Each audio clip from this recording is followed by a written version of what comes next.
उषुना चाउल आउ आमर बुट डाली रे इडली नुआ शुणिले ना। हाँ आज्ञा, यहाँ उषुना चाउल आउ बुट डाली रे इडली बनी हेले एते सॉफ्ट आउ एते सुआदिया बनी थला जे आपण माननको सप्ताह को 2 ରୁ 3 थर बनवाई बाध्य करदेव। कारण ये उषुना चाउल बुट डाली इडली सांगे मु गोटे चटपटा आउ नुआ चटनीटे मु शेयर करिछि। जो चटनीटा ए इडली रे स्वादटा आउरी डबल रु ट्रिपल करिवो। एते सॉफ्ट आउ एते टेस्टी लागिवो जे ए इडली सांगे स्पेशल चटनीटे निहाती ए वीडियोटा संपूर्ण देखंतु। आउ मो परि आपण माने घरे अति सहजरे आउ अति कम कम सामान रे केमिति अधिक बढ़िया रोषेई करि परिबे सेही रेसिपी आम चैनल रे देखिया पाइबे। तो ये रेसिपी देखिबा पूर्वरु वीडियो को गोटे लाइक करंतु आ दया करके चैनल को सब्सक्राइब करंतु। तो चलंतु बनेबा। प्रथमे एठी आमे नै जिबा उषुना चाउल। तो देखंतु फ्रेंड्स, उषुना चाउल मु नौची 2 कप। गिन्ना हो किबा गोटे कप हो सेट करंतु, ता धीरे सब जिनस मापिकी नियंतु।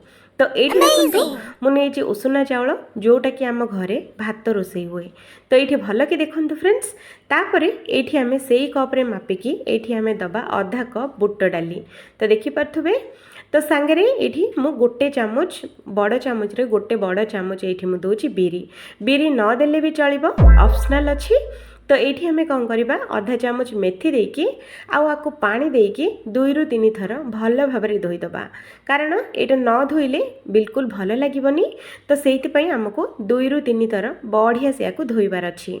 तो ये देखते फ्रेंड्स, मु 2 ରୁ 3 थर भल भाव धोई देछि। तो ये आम आउ थे भल पानी ये देकी याकू घोड़ेकी 2 ରୁ 3 घंटा भिजिया छाड़देबा। 2 ରୁ 3 घंटा भितर बढ़िया से भिजिज। तो ये देखंतु 2 ରୁ 3 घंटा भितर केते सुंदर भिजी जाइछि। जदि आपण मानक पाखरे एते समय नाही तो ये नखुसुम गरम पानी देदेले 1 घंटा भिजिकी रेडी हो जिवो। तो ये देखंतु डाली आउ चाउल आमर 2टी जिनस केते बढ़िया से बतुरीची। तो देखिले ना, एमिति आमर बतुरीबा निहाती दरकार। तो ये आम कौन करवा गोटे ग्राइंडर जार नबा आउ ये ग्राइंडर जार रे आम डाली आउ चाउल सबुतक ये आम देदबा। जदि छोट जार अच्छी तो आपण मैंने 2 थर करके बाटी पारिबे। तो ये आम कौन करवा गोटे कप पानी ये आम देदबा। दे सारला परे याको पूरा चिक्कण करके बाटिबे। ध्यान रखिबे खदड़िया बोली बिल्कुल रखिबेनी। तो ये देखंतु केते चिक्कण करके मु बाटिची। आउ बाटिथिबा बाटणटा को आउ गोटे अलगा बाउल को आम बाहर करवा। आउ सांगरे आम दबा स्वाद अनुसार लुण न देले भी चलिबो, किंतु लुण देले बहुत भल। तो से लुण ये आम देकी बढ़िया से 2 ରୁ 3 मिनट पर्यंत को गोलेबा। तो एमती देखंतु फ्रेंड्स, बढ़िया से गोले नेबे। ये देखंतु बैटरटा बेसी गाढ़ा नाई कि बेसी पतला नाई। तो याकू कभर करके आम 2 ରୁ 3 घंटा छाड़देबा। 2 ରୁ 3 घंटा पर मुझे देखौछि। देखंतु फ्रेंड्स, तो ये देखंतु आमर इडली बैटरटा केते बढ़िया से फुलीची आउ केते फ्लफी बनीची। देखिले ना, जेमिति कि पूरा स्पंज बनीची सेमिति आपण मानकु देखा जाउछि ना। मु जानिछि ए बैटरटा आपण माने थरे बनेकी फ्रिज रे रखिकी 2 ରୁ 3 थर यूज करि परिबे। तो ये आम देखते फ्रेंड्स, बैटरटा पूरा पूरी रेडी। तो या बढ़िया से टिके नाकू गोले नबा, एमती करके गोले नेबे। तो देखंतु बैटरटा बेसी मोटा नहीं कि बेसी पतला भी नहीं, आमको जेमिति इडली बनवाई बैटर दरकार सेमिति अछि। तो ये आम कौन करवा गोटे तड़का पैन बसैबा। ता देहरे दबा गोटे चामच तेल, सांगरे दबा अल्प टिके नाकू बिरी आउ अल्प टिके नाकू बुट डाली, माने 2टी जिनस अधा अधा चामच। तापरे एथरे अधा चामच आम दबा सोरिष। ये 3टा जिनस को भल कि टिके स्लो फ्लेम रे भाजिबा। हाई फ्लेम रे बिल्कुल भाजिबेनी, नहले पोड़ीजिब। तो ये देखंतु हल्का हल्का भाजी हो जाइए। ये मुझे आपण मानक देखौछि। तो ये आम कौन करवा गैस रो फ्लेम टाको लो रखिबा। आउ एठी आमे किछि काटिकी भृसुंगा पत्र एठी आमे दबा। आपण माने चाहिए गोटा भी दे परिबे। आउ सांगरे अदा आउ कंचा लंकार छेचा एठी आमे आधा चामच एठी आमे दबा। सांगरे आधा चामच जीरा भी दबा। देकी एगुड़ा को 2 ରୁ 3 सेकेंड पर्यंत फ्राए करबा। आउ गैस टाको स्लो ही रखिबे। तापरे लास्ट रे एठी हमें दे दबा धनिया पत्र देकी याको भल भाव में गोलई दबा। आउ एठी गैस टाको बंद कर दबा। धनिया पत्र दे सारला परे आउ बिल्कुल भी गैस लगेबेनी, गैस टाको बंद कर देबे। आउ ए छुंकटा ए बैटर धीरे आम एमिति मिसेबा।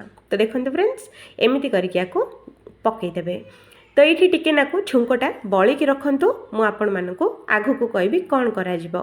तो ये आम भल भाव बढ़िया से गोलेबा। तो आमको ये आउ किछि अधिक मसला बिल्कुल देबानी प्लेन रखिबा आउ सबुठारु टेस्टी बनेबा। तो ये आमको आउ किछि मसला दबा बिल्कुल दरकार नहीं, जो गुड़ा आम सब पकईचे से गुड़ा ही भल भाव थरे को गोलेबा। तो ये आम बढ़िया से गोले सारा पर इडली छांच ये आम नहीं जावा आ गोटे गोटे चामच बैटर ये आम दबा। आउ हाँ ध्यान रखिए फ्रेंड्स, इडली छांचरे तेल कि घी बिल्कुल लगेबेनी, कारण यहाँ बहुत सुंदर बाहर आम छुंकरे जो तेल देइथिले ना सेई तेल रे ही बहुत सुंदर बाहरी जीवो इडली पिठा। आउ बिल्कुल भी इडली पिठारे छांचरे बिल्कुल भी लागबनी। मु आपण मानकु देखिबी देखिबे छांचरे बोली बिल्कुल लागबनी, एकदम प्लेन हे कि बाहरिबो आ सॉफ्ट हे कि बाहरिबो। तो ये आम गोटे गोटे चामच देकी बैटरटा आमर इडली छांचटा पूरा आम भरी करवा। बेसी बेसी देबेनी, टिके नाकु हल्का रखिबे। तापरे एठी टिके नाकु गरम पानी आम सांगरे फुटई देइथिबा। तापरे इडली छांचटा आधेरे आम ओल्हेकी याकु कभर करके 10 मिनिट पूरा स्लो फ्लेम रे सिझेइबा। तो ये सिझिला भातरे चलंतु आम चटणी बनेबा। तो चटणी पई पैन बसैकी ताधेरे गोटे चामच तेल दबा। तेल दे सारला परे एठी आम 3टी कोला रसुण आम देदबा। रसुण टिके नाकु भाजी हो सारा पर ये काटिकी रखाई टमाटो आउ पियाज। तो टमाटो मुझे ये 4टा आउ पियाज नहीं 4टा। आउ ये आम दबा स्वाद अनुसार लुण देकी अल्प टिके नाकु हलदी गुंड दबा। आउ ये आम टिके गोटे राग पई कंचा लंका ये आम देदबा। देकी आकु गोलेकी 2 ରୁ 3 मिनिट पर्यंत आकु स्लो फ्लेम रे आम फ्राए करवा।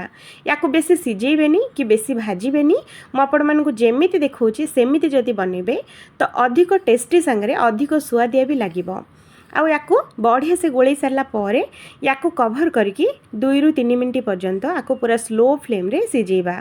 तो ये देखो फ्रेंड्स 2 ରୁ 3 मिनिट भितर केते सॉफ्ट आउ केते सुंदर हमर बढ़िया से भाजी होइछि, ता सांगरे भल से भी सिझी जाइछि। तो ये आपण माने देखि पारथुबे। तो ये आम गैस टाको बंद करवा आउ टिके नाकु ठंडा हो सारा पर ये आम गोटे ग्राइंडर जार रे ए सबुतक जिनस आम ये आम देदबा। ये आपण माने राग को देखिकी देबे, जदि बेसी खाउतले बेसी लंका भी दे पारिबे। तो सांगरे अल्प टिके नाको माने गोटे कप पानी ये आम दबा। आम टेस्ट आउरी डबल करने अल्प टिके नाको धनिया पत्र ये आम देदबा। देकी आकु पूरा चिक्कण करके बाटी आनिबा। बाटी सारला पर आउ गोटे बाउल को आम बाहर कर नबा। तो ये देखते फ्रेंड्स, मुझे आगुरी जो आपको कही छुंकटा टिके नाको बलिकी रखिए। तो बलिकी छुंकटा ये देदबा। दे सारा पर अल्प टिके नाको चटपटा अधिक टेस्टी अधिक लगे अधा लेंबू चिपुड़ी ए चटनीटा को भल भाव में गोलेबा। तो देखो इडली आमर पूरा परफेक्ट मैचिंग चटनी पूरा रेडी। सांगरे देखो इडलीटा भी बहुत ही बढ़िया से सिझी जाइए। तो इडलीटा को आम बाहर कर नबा। देखो फ्रेंड्स केते बढ़िया से फुली आउ केते सॉफ्ट भी बनी। तो ये टिके नाकु ठंडा हो सारा पर इडलीटा आम बाहर करवा। जदि गरम गरम जदि बाहर करेंगे फ्रेंड्स तो इडली छांचरे लगिज। तो से टिके नाकु ठंडा हो गला पर आपण माने बाहर करें। तो ये देखो इडलीटा गोटे सेप होके आसी आउ इडली छांचरे बिल्कुल भी लगिनी। तो इडलीटा एते मसलादार आउ एते टेस्टी लगुला जे आम घर लोकों को समस्त को बहुत पसंद आसी। जदि आपण माने भी बनइबे तो आपण मानक घर लोकों को भी बहुत ही पसंद आसीबो। जदि ये इडली रेसिपीटा तो देखो इडलीटा आमर केते सॉफ्ट आउ केते स्पंजी बनी आउ पाटी को गला मात्रे केते बेले मिले जीवो आपण माने निजे भी जानी परिबेनी। ए इडली आउ ए चटनी निहाती थरे ट्राए करंतो, आपण माननको बहुत ही पसंद आसीबो। तो देखिले ना। तो देखो फ्रेंड्स इडली चटनी आमर रेडी। सब्सक्राइब निहाती करंतो। Thank you friends. आउ गोटे नुआ रेसिपी रे देखा हबो आउ थरे। से पर्यंत जय जगन्नाथ। खाओ।